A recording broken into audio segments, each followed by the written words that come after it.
Hey everybody, what's up? I'm your host, Spencer Andrews, aka DJ Dre, and you're in the mix with DJ producer DJ MJ from Birmingham, UK. MJ, thank you for being on the show. How are you? I'm very, very well. It's beautiful and sunny here in the UK, in Birmingham, and I'm currently sitting on my partner's canal boat and sitting on the towpath, speaking to you in the wonderful, glorious sunshine. Well, over here in the US, we don't have it that luxurious like you. We're just sitting at the desk. I mean, I don't have it that easy. Oh, I'm sure you do.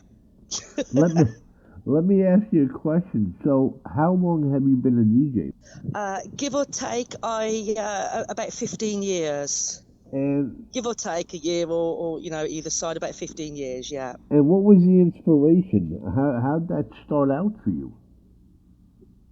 Well, it kind of runs in the family. My dad has been a DJ for 40 years on the Northern Soul and Motown scene. Back in the day in the UK, a place called Wigan Pier, that's where Northern Soul the roots of it kind of started in the UK. So he was a DJ for many, many years. And my brothers have always DJ'd as well. So just a natural progression for me. How'd you get into it? I mean, you had to be schooled a little bit. You can't just pick up and start DJing. I mean, who taught you? Yeah. How'd that happen for you? Who sat down and took the time to deal with you? Yeah, well, my dad used to teach me, on the old turntables there, a lot of his music, but he used to give me a lot of his old vinyl because he didn't want me to scratch the, The good the stuff. classics and the gems. He didn't. Yeah, he kept me well away from those. So he would give me his old records that he wasn't playing anymore, and he'd just teach me on the turntables, and that's how I learned. He gave me a few lessons, and then from there, I just every day, all the time, on the turntables, in the bedroom, practice. And that's how it goes. And then natural progression over the years, you have the CDJs come out, and the old CD mixers, and just natural progression through the ages, through the clubbing years.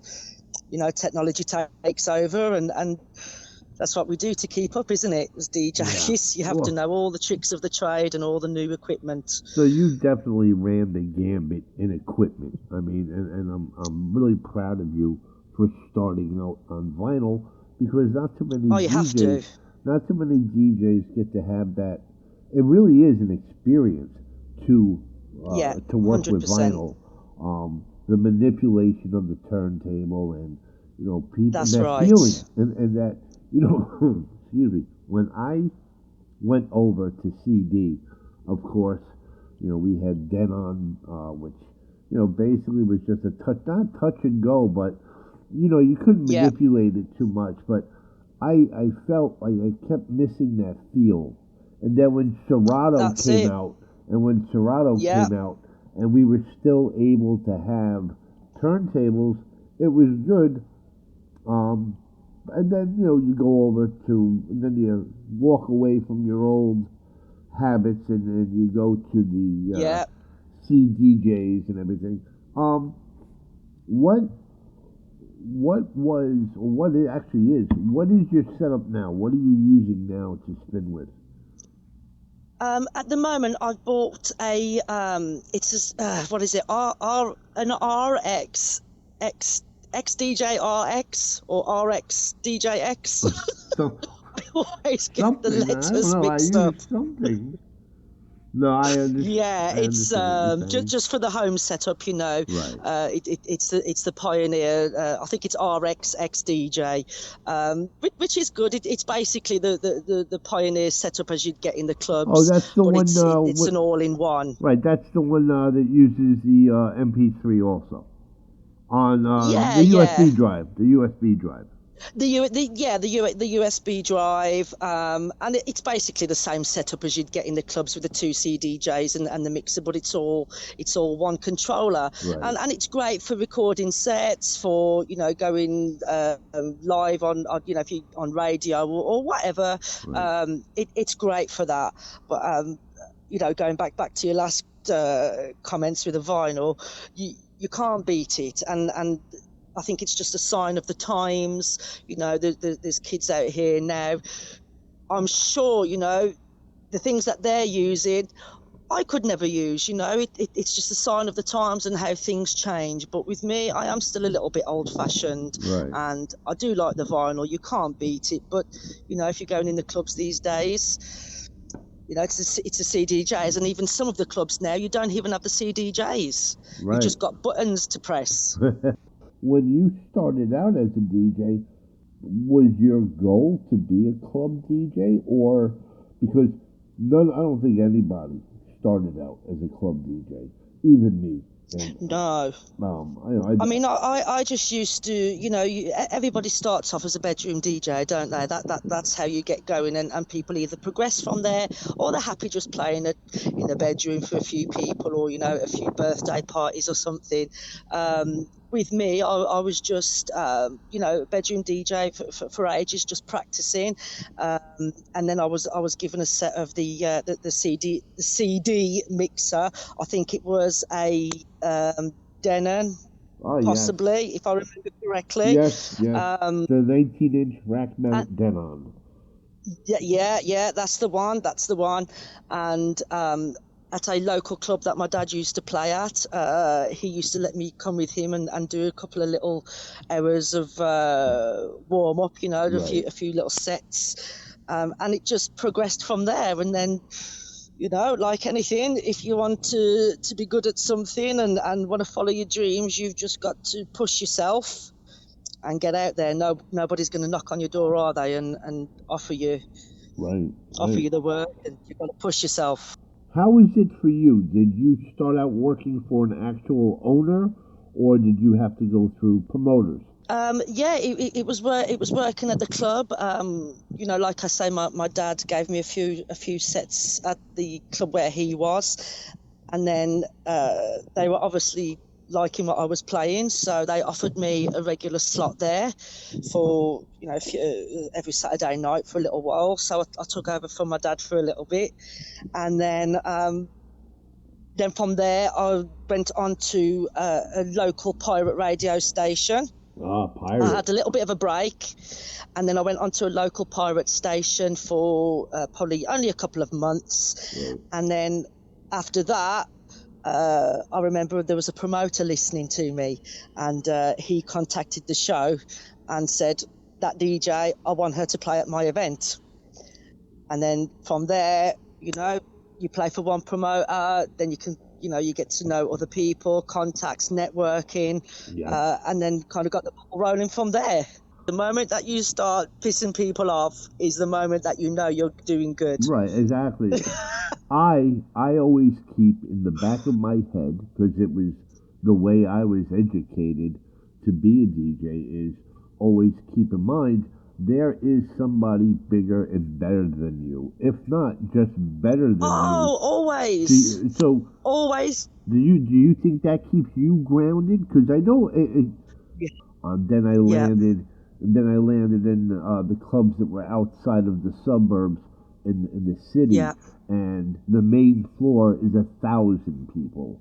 Yeah. And but for me, it doesn't matter if it's 100 people, 50 people, 1,000 people, 10,000 people.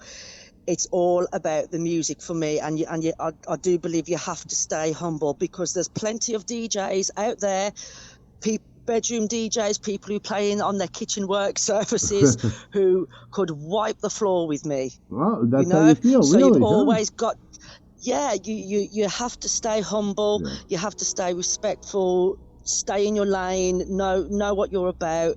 And I think as soon as you start thinking that you're bigger than the music, you've lost it. And I'll always remember a quote from Frankie Knuckles, Godfather, Yeah. and he on an interview that he did, and it was along the lines of, it doesn't matter as a DJ, it doesn't matter if you clang, if you mix and the mixing's not tight, as long as you're playing the right music, nobody cares about your mixing.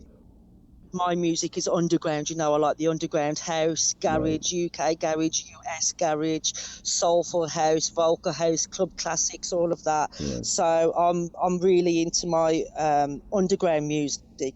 So I can't go to a club now and listen to commercial shit. I'm not saying it's shit, but you know, I can't. I'm so selective with my music.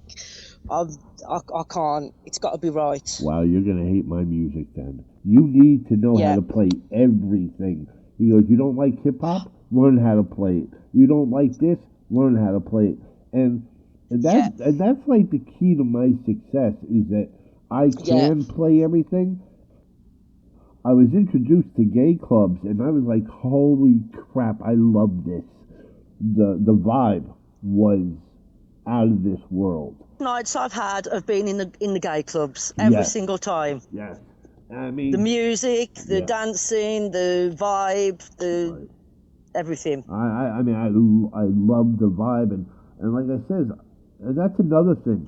For me, when I play music, I don't have a playlist. I don't think about what I'm gonna play. I play by, how do I put it? When I play, I want to play music. I want it to just hit you, move you. Shit, I want it to shag you if it has to. You know, trying to think of what I could use in your language over there. No, those are the Brits. No, those are the Brits. But, you know, the thing is, just the music just has to move you. And I'm not talking about music you can dance to. I just want you to hear something you've never heard before and go... A journey. Right, exactly. And a lot of people, back in the day when I heard people talk like that, I would think, they're crazy. But as my time has gone on, and I don't dance, I'm not a dancer, I'm not a bopper. When I DJ, I look as if I want to kill you. No, it's true. People will come up and say, why are you so pissed off tonight? And I'm like, I'm not pissed off, I'm fine.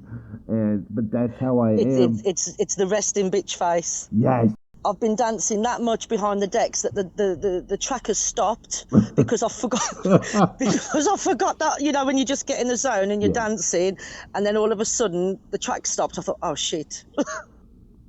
How do you feel the business has treated you as a woman? Been hard, you know. I've been to clubs where I've been playing sets and it's been an all-male lineup, and I've had other DJs stand behind me while I'm playing my set to try and intimidate me. Oh, you know, I've had that, especially when I was first starting out, and in fact, right up until probably about 7 years ago, I've had that. You know, where they think, oh, you know, it's the only woman on the lineup, and you know, we'll try and intimidate her, or try and put some pressure on her. Well, that doesn't bother me. I think we'll carry on because I'll wipe the floor with all of you. Right. You know, I mean, or at the very least, I'll play as good as you, if not better. Right. So I have had more to prove as a woman. Yeah, definitely. But, you know, I'm not going to, you know, I don't want to say, oh, you know, woe is me because I'm a woman. No, because I'm a woman, I've also got more places, I think. Right. As a DJ. I feel... So it works negative and positive. I think, it brings out more females. Because females get to go out and there's a connection. Females have that emotional connection. They have that... They just have a connection with everything. Unlike guys. Guys, we just, you know, we're idiots. Yeah. I think, you know, people say, oh, there's not many women DJs. There's shitloads of women DJs. There's loads and loads and loads. But I don't think they're given as much chance, should I say, as the male DJs, because it's always been a very male-populated career, you know. It's always been very much not male populated, sorry, male dominated. Oh yeah. industry. So yeah, I just don't think women have been given the chance so much. But there is, when people say there's not many women DJs, there's lots. There are, right? They just have to be found. I mean, but Yeah, they do, and given the opportunity. right. You've got to be a certain type of person because you've got to deal with a lot of downs, a lot of ups, a lot of pushbacks, and a lot of you've really got to have thick skin and just let things kind of roll off your back and think, oh well, on to the next. Especially when you get knowledge, you get acknowledged. Do you have a manager or you do everything yourself? No, I do everything myself. I did think about it at one point, and then I thought, no, I'll push myself and work hard, and that's what I've always done. Right. And it's paid off. Yeah. Have you ever felt that way where, because I really don't know what your status is right now, and I'll ask, are you residency or are you just doing, as we say, guest DJ work? Well, when I started out, I was lucky enough to get that residency at the same club as my dad, and then after I started on the Pirate Radio, and then I had that promoter contact me, and then from there, I've just worked over the years for many different promoters. Some of them, I won't say that I'm a resident there, but they ask me back to play at their events regularly, maybe every other one or every other couple of events. So yeah, there are brands and promoters that I do play for regularly, but being a resident, not so much. A resident to me means you play there every single time. Right. Yeah. You're there every so weekend, I wouldn't say basically. that, but I do get the regular bookings from the same promoters, Right. So I've got to be thankful of that. I really have. Well, I think you have to be thankful of anything, and I mean, like for me, I did have residencies, and then I got, like I said, that acknowledgement to where I could work for an hour a weekend or 2 hours a weekend. Yeah. And then as I was getting older, not age because I'm old, but probably by the time I hit my 30s, I said, you know what I want to do now? I want to work 6 months. I want to work 6 months and have 6 months off. I don't want to work in the winters. Yeah. I only want to be out there in the summers. And that happened for me, and it worked great. And the other thing is, as far as the UK goes, I have a huge fan base in the UK. Never knew this. And then I started using some app that does statistics and says you have a big fan base in the UK. So I want to thank the UK for being a huge supporter of my music. I am an everything DJ, but I fall to a lot of house. I play vocal, and I'm getting sick and tired of describing the music because I don't even know what I play anymore. Progressive, EDM, electronic, da da da. I just play music with a beat, and that's what I'm going to describe it as. You say you play underground. I even forgot what underground is because it's taken. No, but I got to tell you, MJ, it's taken a huge turn from what it used to be to what it is now. Oh, 100%. Yeah. And look, I'm not, I made the comment earlier to say, commercial shit. I'm not, all music, it's good music, so I can't say, commercial music is shit or rock music is shit. Or, I like a varied style of music. It doesn't matter if it's rock, pop, classical, R&B, motor, whatever it might be. But as a DJ, that is what I choose to play is underground because that's where my soul is at. That's the music that I feel the most. But back in the day, I have played commercial music, but I just, I've got to feel it.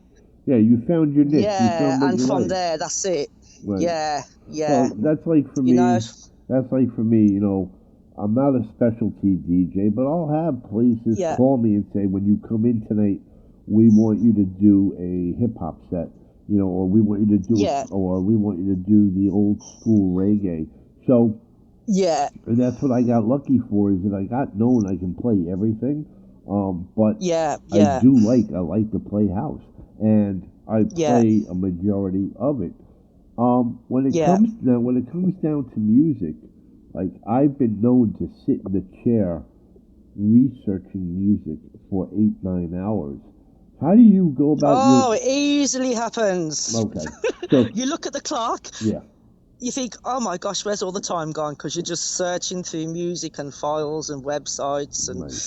There you go. but I miss the old days of the record shops going and Oh, we I used to loved. make a Oh, day of it. I remember back in the day getting paid, and it was Friday, and you Yeah. go home with maybe $10 in your pocket if you were lucky, because you spent your entire paycheck in a store, and then over time you realize that shit has to stop. I can't be broke forever. Yeah, but Yeah. this is when you lived with mom and dad, and you could spend all your money. But This yes, this is this is it. yeah, right. This is where you have to realize, okay, I don't live with mom and pop. I can only spend $50 this weekend. But Yeah. yes, every weekend you were in the record store for Yeah. 2 3 hours, and then Yeah, you at least, and we'd go and visit, 3 4 record shops in the day, and there's every Saturday that was our Saturday routine into the city, record shop after record shop after record shop, and that's how you met people. right. You met other DJs, other Yes, producers, other promoters. Everybody would just, pile into the right. record shops, And and then it was even I funnier. miss that. Yeah, and it was even funnier when people would invite you and say, "Oh, why don't you come by this Saturday? I'm working." Yeah, You always wanted to be polite. It was like, "Hey, come by Friday yeah, night." Well, I'm working. So you could never tell another DJ come by and check me out. You could never do that. yeah. That Um, yeah, yeah. but as you said it, technology. Now I can say to you, MJ, this is me last night. Check it out. You know, and I love that. I mean, That's right. have That's you right. seen a lot of technology be placed in the DJ booth now, whereas you can stream because we didn't have that back then. Um, Yeah. Um, yeah, I mean, it's just keeping up with the times, isn't it? And it's no good moaning and saying, oh, back when back 20, 30 years, everybody was on vinyl, and well, yeah, they were. So, but you've just got to keep up with the times. Times change, and that's it. And it's either, keep up or keep out. Whether we like it or not, there's right. always something to moan about, isn't there? But you just got to keep up, or well, there is no answer. Keep up or don't keep up. Right. Well, keep up or don't be a DJ anymore. Um, Exactly that, exactly that. And we have got a lot of events in Birmingham, in the UK, yeah. but I'm just talking about my city in Birmingham, where they advertise it's a vinyl only night. Oh The wow, DJs are playing just vinyl, that's and awesome. it's great, and there is still record shops that you can go to, but it's not like how it Like was. back in the day, But no. it's no good moaning. Get on with it. Don't Where bitch about it. Just keep up, and that's it. where do Whether you you like it or not. where do you get most of your music from? How does music fall into your lap? Well, I do still. We've got a great record store a few miles from me, Digbeth Records. It's called. I do go there and get a lot of my vinyl, but it's on the usual. For the WAV files and the MP3s. It's Traxsource, Beatport. Right, The typical sites, right. and you can also find some absolute gems on SoundCloud. Yes, I've learned that. I get a lot of music from artists and other DJs, and Yeah, I am blessed. Too many to mention, but I am blessed to have made those connections where that's it. Yeah, I can spend like a Wednesday or Thursday night out for hours on end, going to different people's houses and just picking yeah, up music, or I mean, we like that's to it. see each other, so that's why we pick it up. But I've been very blessed to have that. Otherwise, I'd be spending my entire life with these record pools. Um, do you think the That's it. course of do you think the course of music has changed? Like for me, I think today's music sucks, and it that's why no, but that's why I spend so many hours in the chair trying to find that track that is wow. That Yeah, I want to play that. Um, yeah. I want to play I that think into it's this. Do you think it's changed? yeah, yeah. There's been many a time where I've just felt totally uninspired. It doesn't matter what labels I've looked at. It doesn't matter what genres I've looked at. I've just sat there and thought, I'm just totally uninspired. Yeah, And the times that I have thought that, I've thought to myself, do you know what? You need a break from music, because it does take over your life. yeah, Doing your radio shows, doing your mixes, doing this, and this, and your gigs, and it does take over. So sometimes you just need a little bit of a break, yeah. a little bit of a reset, refresh your mind for a few days or a week, or however long it takes. Then you go back to it, Well, So yeah, everybody needs a break from whatever it is that they love. You do need a little bit of a reset sometimes. once you become unmotivated, you Yeah, can't be a DJ. You can't yeah, because yeah, I mean, I'm the worst DJ in the world, and I'll tell you that right now. No, really, like I can't play to a dead room. Like I've done stupid things. Like I've helped out friends in the worst way. Dude, can you please yeah, go and cover for me for like 2 hours? And just because I owe you yeah, a favor, I'll do it. And I play to a wall so he can walk yeah, in 2 hours later and play to 1,500 people. yeah, And yeah. I can't play. I cannot do it. When I screw up, Because as a DJ, yeah, you feed off the crowd. yeah, You really, really do. And it's all about that connection, isn't it? It goes back again to, yeah, it's just a connection. And as a DJ, you can look at the dance floor and think, is this the vibe that people are feeling? And right. then from that, you know what tune to play next or not to play, and you know. Have you ever had a mix? Of course you have. You've had a mix get away from you. Are you like, oh well, what the hell? Or are you like me, where anything in arm reach is thrown? Because back in the day of CDs, if I had a CD that skipped, I would eject that CD and throw it across the room.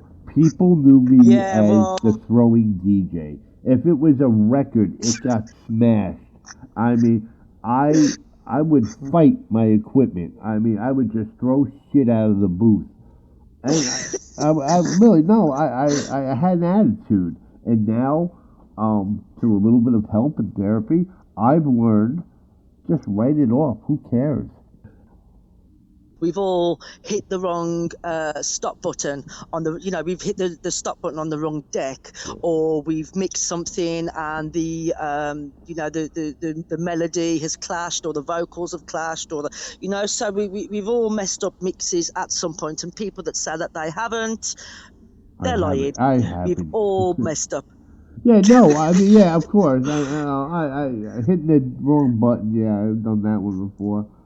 I used to position myself on this side that wasn't playing.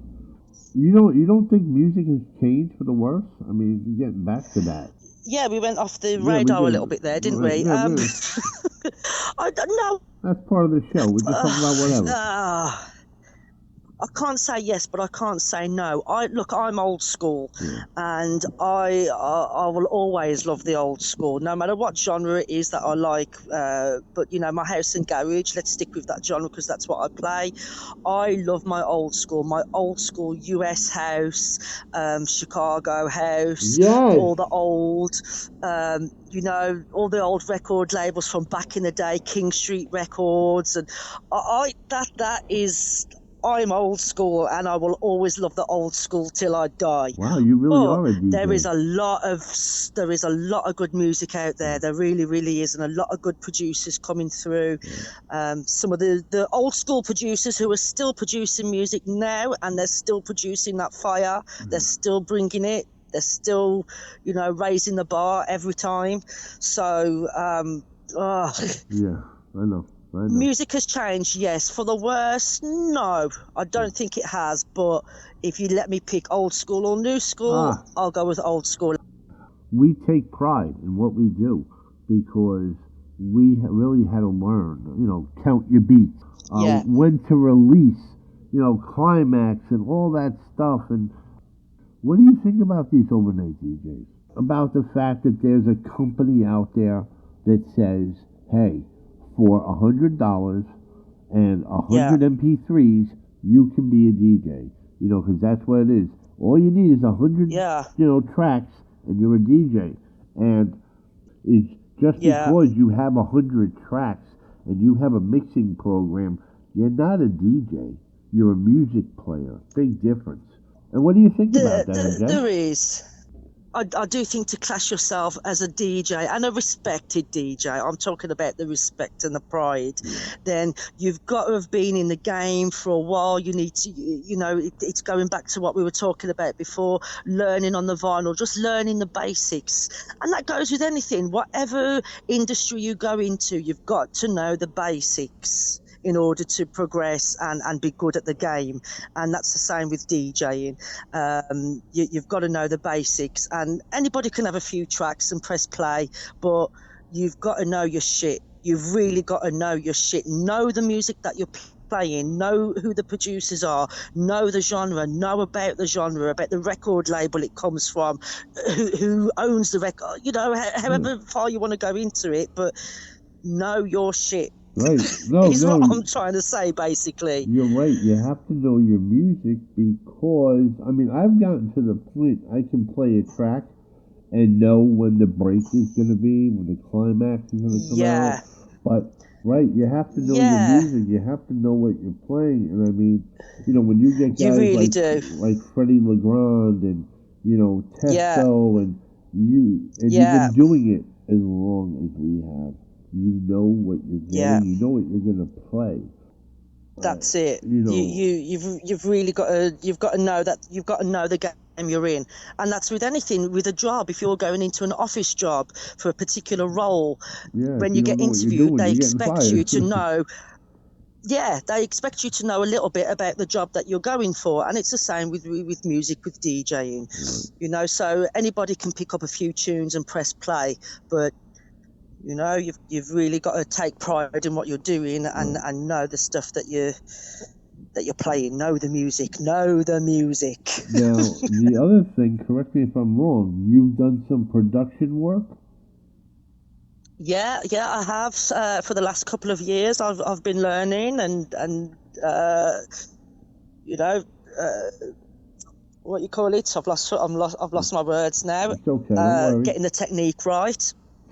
technique right, and I'm still learning, but I've produced a few tracks and had them out on some good labels the last couple of years. Good for you. But that takes a long time, That's you got to perfect that, and the standards that I want to reach, it will take me 20, 30 years, I'll be dead by then. I haven't got that long in me. I'll be dead by then. No. I could be dead in 10. Have you done remixing? At the moment, no, because I'm still perfecting the music that I'm making just for me. Right. So I don't feel that I would do anybody else's work justice if they asked me for a remix. And I have been asked, and I've turned people down because I've said I'm still learning. I've had music that I've made that I've thought, this is the one, wicked track, love it, fantastic track, this is the one. We all think that. One of the best tracks I've made. And then I've shown other people and they've said, oh my God, what a pile of shit.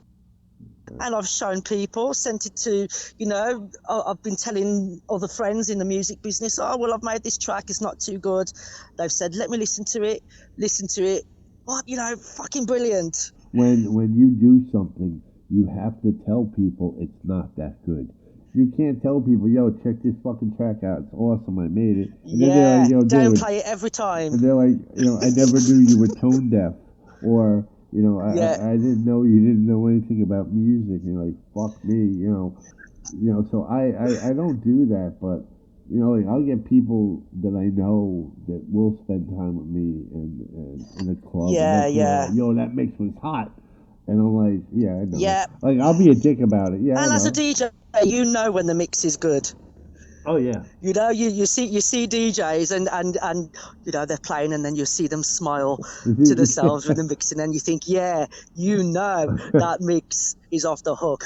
um, before we wrap it We've up, all done it. what's the most amount of people you've played for? Probably, I think one a festival a few years ago that was 5,000 people, And if how I did remember that? correctly. Now, was there a little bit of you didn't play the whole festival, you just came out for like an hour or two set, right? Yeah, yeah. How did that feel to you? Like when you came out, were you like, holy shit, what am I doing? Or Yeah, you get nervous, and I've got just as nervous playing to 5,000 people as I have to 150 people, yeah, because I want my set to go right. I want people to feel the music that I'm playing, and it's because I care. And I think as a DJ, if you walk out and think, I don't really give a shit, then you've lost that passion. right. You've lost it, and that's how I am. And some of the best gigs I've ever had, playing to 150 people in a little sweaty, dark sweatbox room Yeah. in a Yeah. club, in the back room of a club, and we've just played underground music and soulful house and just real gritty underground music and taken people on a journey, and those have been the best gigs It's for me. true. It's true. I think the smaller sets are the better. You know, some films can be better. If, you know, Yeah, in a small setting. I mean, I've done these festivals, like you said, 5,000 people. You walk out there and you're like, what am I doing here? But for me, to this day, yeah, I still get a little scared. And I think that's what humbles me is that I don't come out with yeah, this fuck you attitude. I come out with this yeah, fuck me attitude. And, yeah, yeah, you yeah, know, but once you start playing and you feel like, wait, I've done this before, you know, like I said, yeah, 27 years, I still get yeah. butterflies. I still get like, holy That's shit. it. And then you don't want to come off the decks then. Then you don't, right. Then Then you you're like, don't want, oh, my hour's right. up already. Hey, it takes guts to speak on the mic, Oh, you yeah, know? it You've got does. to have you've got to put that microphone voice on, that radio voice, and you've got to, Yeah. you can't be stuttering and, No. it Especially takes when guts to speak on the microphone. it's all on you. Is there anything you'd like to promote before we go? Well, I'm gonna keep it. I'm gonna keep it simple, and I'm just gonna tell everybody where they can find me on my website, and all the links are on that website anyway, so people can peruse as they wish. And the website is allthews.iamdjmj.com. www.iamdjmj.com. MJ, it was a pleasure to have you on. I appreciate it. And I want to thank you very much. No, thank you. The pleasure was all mine. It's been great speaking to you, and I hope the listeners enjoy listening.